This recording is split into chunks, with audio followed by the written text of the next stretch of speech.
જીએસટીના વિરોધમાં સુરત ટેક્સટાઇલ્સ માર્કેટના કાપડ વેપારીઓની વિશાળ સભા મળી. સભામાં મોટી સંખ્યામાં કાપડના વેપારીએ કાળો ખેસ પહેરીને આવ્યા હતા. નો જીએસટી નો રજીસ્ટ્રેશનના પ્લેકાર્ડ સાથે સભામાં વેપારીઓની મોટી ઉપસ્થિતિ હતી. અલગ અલગ રાજ્યના કાપડ વેપારીઓ પણ આ સભામાં હાજર રહ્યા. તેમણે વાર્ષિક કર લેવા સરકારને રજૂઆત કરી હતી. મહત્વનું છે કે આવતીકાલે કાપડ બજાર બંધનું એલાન અપાયું છે.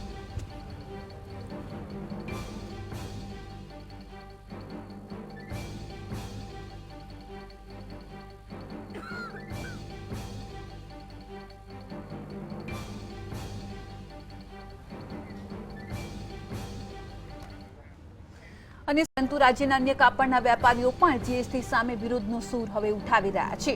જો સરકાર કાપડ વેપારીઓની આ માંગનો કોઈ નિવેડો નહીં લાવે તો દેશભરના વેપારીઓએ ઉગ્ર આંદોલનની ચીમકી પણ ઉચ્ચારી છે. ગુરુવારે સુરતમાં જીએસટીના વિરોધમાં વેપારીઓ ધરણા યોજી શાંતિપૂર્ણ માહોલમાં વિરોધ નોંધાવવાના છે, જેમાં હજારો કાપડના વેપારીઓ જોડાય તેવી શક્યતા છે. જો કે આ વિરોધમાં એમ્બ્રોઇડરી અને પ્રોસેસર યુનિટના વેપારીઓ નહીં જોડાય.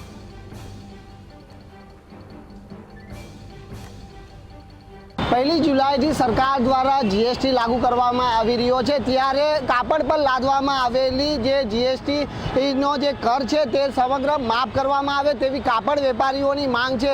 તો આવતીકાલના રોજ સુરત શહેરની વાત કરવા જોઈએ તો સમગ્ર કપડા બજાર બંધ છે. સુરત જ નહીં પરંતુ સમગ્ર જે ભારતનું કાપડ બજાર છે તેનું બંધનું એલાન આપવામાં આવ્યું છે.